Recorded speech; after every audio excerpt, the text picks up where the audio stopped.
EPAWA meteorologist Bobby Martich here with your outlook for August 9th, 2022. It is Tuesday, and the Tuesday video forecast is proudly sponsored by J. Evans Property Services, serving York, Lancaster, Chester, Berks, Lebanon, and southern Dauphin counties in Pennsylvania, and also northern Maryland. J. Evans Property Services is a family-owned business that offers quality work at competitive prices. They feature premium landscaping and design, sod install, drainage solutions, as well as residential and commercial complete property maintenance. They also have 2 carpenters aboard that specialize in decks and fences with over 15 years of experience, and so they're offering 15% off any new deck or fence installed through the remainder of 2022, and are also now offering early bird specials for the fall cleanup projects, with any new clients calling to schedule before the end of this month.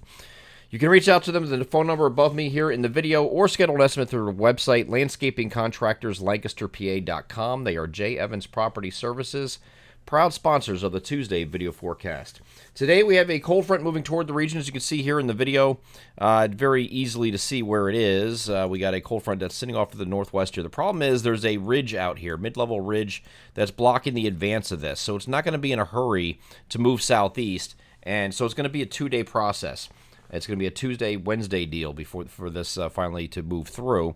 And as I move this forward here on the European model, we can see this slow crawl today. Here's this afternoon and evening. Interior areas and our central areas could get into an isolated thunderstorm today. I do think the threat is going to be isolated. Not a lot of coverage of storms here today. It doesn't look like it, but it's going to be very widely scattered or isolated. That's it. So a 30-40% chance at any particular location across our region. I don't think we're dealing with severe weather today.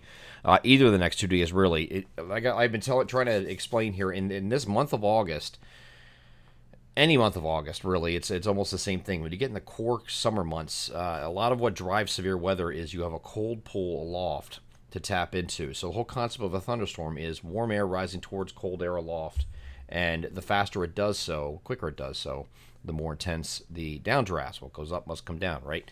Well, we don't have a cold pool aloft. That's the problem. So there's not a big, deep cold pool. And yes, this is a cold front, but just like just about every other cold front we've had since July, they're not very effective because there's really no cold air behind it. It's cooler, but it's going from, say, 92, 93 to 88. Okay, so that's not really a big drop. So when we get in the spring months, when we have these drastic temperature differences where it's really warm one day and then it goes back to trying to be winter again, or if we're in the fall and it's trying to hang on to summer and then we get a big cold front come through and it's only 70 the next day when it was almost 90 the day before, that's different. You have a cold pool aloft to tap into. So there's really not any severe weather out of this. The only way you would get that is if you had a water-loaded downdraft from heavy rain in any of these cells. So it's not impossible, but I just don't expect severe weather as a whole today. So we have that front moving through, and then here on Wednesday it's going to be further south. So it's going to be maybe central gets clipped by that again. The central areas, I think the interior is fine. Central and southern areas, mostly southern areas, are going to get into the scattered shower and thunderstorm activity here on Wednesday. So let's get over the NAM high-res future simulated radar. Starting us off at noon, as you can follow the timestamp at the upper right-hand corner of the video. Just moving this forward so you can see what's going on. We have, again, there's not a lot of coverage here, and this is a composite reflectivity I'm using, not even the 1 kilometer above ground level radar. So this is picking up everything. So just a few spotty showers, maybe some thunderstorms here in a few spots. Not everywhere, okay? A little bit more active than it was yesterday, though, okay, because we do have a defined trigger this time, which is the cold front itself, okay? And then once we get into the overnight, there's a little bit of activity along the southern portions of our coverage area here, right here. It's actually extending all the way across in the overnight hours. And then that Wednesday here on the NAM is farther south, and that's just about it. It has a few interior spotty showers, and that's it. We'll see. That would be Wednesday evening. So there's not a lot of precipitation, folks. Unfortunately, I know we need the rain. I know everybody's been begging for rain. It doesn't look like you're going to get a lot of it. If you're lucky enough to get under one of these storms here, you could have some locally heavy downpours with these, okay, many of these individual cells. But you see they're so very widely scattered and isolated in nature. So same thing here on Wednesday, unless you're south of the Mason-Dixon line where it's a little bit more concentrated. Now the HRRR, which is a longer range version of the this is the 0Z run, so this goes out to 48 hours. So we can take a look at what it says for Wednesday, and it's a little bit more active, here on Wednesday for our central and southern areas. I think this is a little bit more realistic, so you could get lucky, get some storms rotate through here. There could be some heavier rain involved with those. Again, not expecting severe weather here on Wednesday either, but we'll continue to monitor just in case. Again, there's really no cold pool aloft, even when this front comes through, because that's not the cold front that's going to bring the really chilly temperatures. And I was talking about that in yesterday's video, and apparently some missed it because some people on Twitter were telling me about, what do you mean it's still going to be warm Wednesday and Thursday? What happened? Where'd the cool weather go? Well, it's not with that. This front here that's bringing the precipitation Tuesday and Wednesday, this is the first of two cold fronts. There's another one coming in. It's a reinforcing front. It's hard to see here, but if you look real closely, there's a deep cold front right here. This is looking at late Thursday, and this is moving off to the southeast, and there's very little precipitation along this, very little. So I don't expect anything more than a spotty shower in a few interior areas, and that's it, if at all.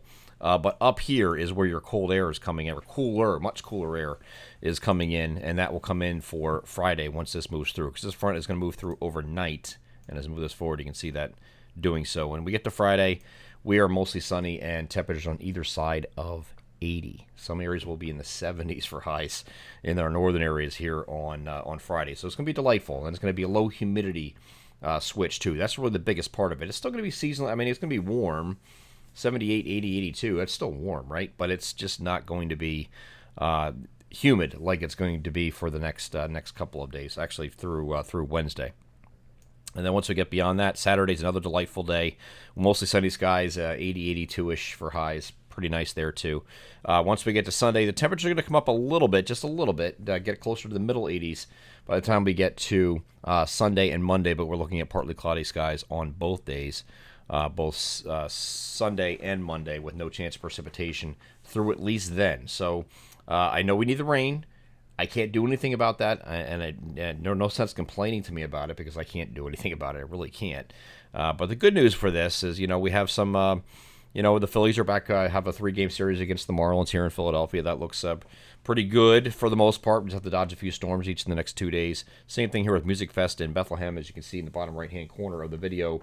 The Music Fest logo, I've been talking about this for the last several days. We are now 5 for 5 on keeping 5 for 5 days, 5 straight days of the festival that is now rain-free. So hopefully we keep that streak going for them at that particular location anyway.